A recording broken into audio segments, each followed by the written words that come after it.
ये उस टाइप का सवाल है कि जब आप एग्जाम में पहली बार ऐसा क्वेश्चन देखोगे तो जरूर एक बार भाई साहब हचपा जाओगे, सोल्व करने की कोशिश भी करोगे, लेकिन आंसर आपका गलत निकल कर आ जाएगा। तो आज इस शॉर्ट्स के अंदर जान लो कि ऐसे क्वेश्चन को किस तरीके से अटेम्प्ट करना है, क्योंकि CSIR नेट के अंदर ऐसे क्वेश्चन आते रहते हैं। क्या है भैया सवाल? सवाल है the charge required for the oxidation of 1 mole of Mn3O4 into MnO4-2 in presence of alkaline medium. कितने चार्ज की आपको रिक्वायरमेंट होगी? ऑप्शंस बड़े सिंपल से हैं, मल्टीप्लाई करने की भी जरूरत नहीं है, बट यहां पर आपको कंफ्यूजन हो सकती है। तो चलिए सॉल्व करते हैं इस क्वेश्चन को। क्या बोला गया है भैया इस क्वेश्चन में? इसमें बोला गया है कि आपके पास 1 मोल होगा Mn3O4 का और ये कन्वर्ट हो रहा है MnO4-2 में।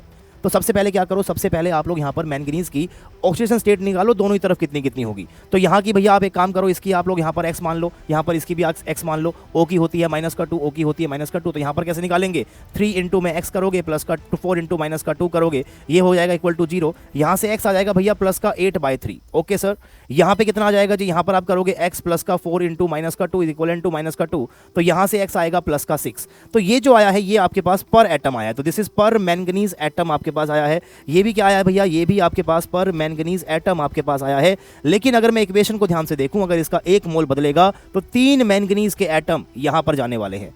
3 मैंगनीज के एटम बैलेंसिंग जब आप कर लोगे ना, तो यहां पर भी कहीं ना कहीं आपके पास आगे 3 आ जाएगा। तो कुल मिलाकर 3 मैंगनीज के एटम आपके पास कन्वर्ट होंगे। तो पर एटम आपने चार्ज निकाल लिया, लेकिन अगर 3 एटम होते तो यहां पर कितना चार्ज रिक्वायर्ड होता? प्लस का 8/3 इंटू में करोगे 3, आंसर कितना आएगा? प्लस का 8। और अगर यहां पे होते 3 तो कितना होता? प्लस का 6 इंटू में 3, तो ये कितना बनेगा? सीधा बनेगा प्लस का 18। यानी कि इन दोनों में गैप कितना है? इन दोनों में गैप है +10 का, यानी कि 10 मोल ऑफ इलेक्ट्रॉन्स यहां पर ट्रांसफर करने की जरूरत है। और 10 मोल ऑफ इलेक्ट्रॉन्स के ऊपर चार्ज कितना होगा? 10 इंटू में 96500 कूलम। सवाल आसान था लेकिन कंफ्यूजिंग था। ऐसे और क्वेश्चंस देखने के लिए चैनल को सब्सक्राइब जरूर करें, इस वीडियो को लाइक करें एंड साथ में हाइप भी करें।